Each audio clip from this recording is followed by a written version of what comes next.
Saint le Seigneur, le Dieu Tout-Puissant, celui qui est, qui était et qui vient.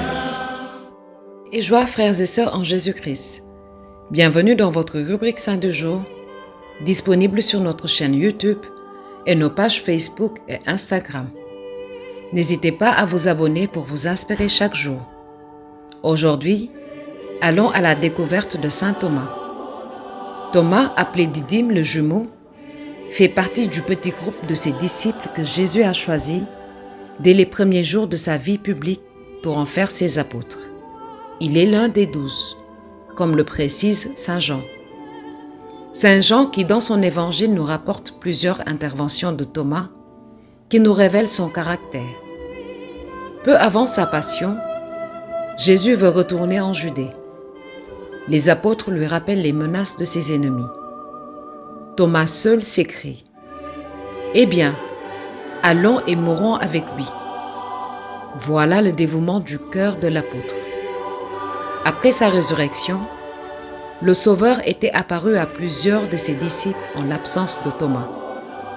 Notons le courage de Thomas. Quand tous les autres vivent cloîtrés, apeurés, lui ose s'aventurer dehors. Quand à son retour on lui raconta cette apparition, il fut si étonné d'une telle merveille qu'il en douta et dit vivement « Je ne le croirai pas avant d'avoir mis mes doigts dans ses plaies. » Voilà le second caractère de Thomas, esprit trop raisonneur. Mais son premier mouvement d'hésitation en choses si graves ne fut pas un crime, et le bon Sauveur répondit à son défi. Que fit alors Thomas? Nous le savons. Un cri du cœur s'échappa de ses lèvres. Mon Seigneur et mon Dieu. Dieu permet l'hésitation de cet apôtre pour donner aux esprits difficiles une preuve de plus en faveur de la résurrection de Jésus-Christ. Quand les apôtres se partagèrent le monde, les pays des Parthes et des Perses et les Indes furent le vaste lot de son apostolat.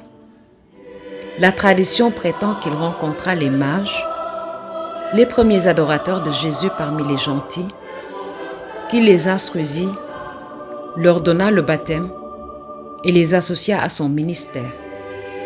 Partout, sur son passage, l'apôtre établissait des chrétientés, ordonnait des prêtres, consacrait des évêques.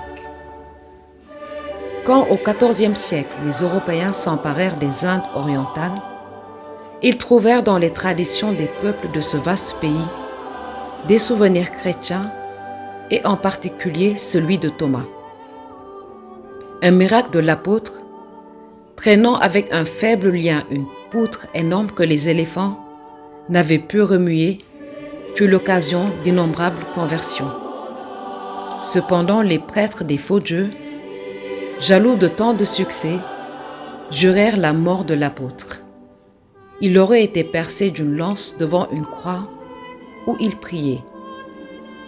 Thomas était probablement originaire d'une pauvre famille de Galilée. Il était dépourvu de connaissances humaines, mais d'un esprit réfléchi et d'une volonté ferme jusqu'à l'obstination. D'autre part, il avait du cœur et du dévouement. Avec l'enseignement de Jésus et la grâce de l'Esprit, il put faire des miracles et convertir des peuples. Sachons comme saint Thomas reconnaître notre Dieu et le porter au monde. Aujourd'hui, nous fêtons aussi Saint Léon II et Saint Héliodore. Bonne fête à tous les homonymes. À demain pour de nouveaux saints. D'ici là, restons chez nous.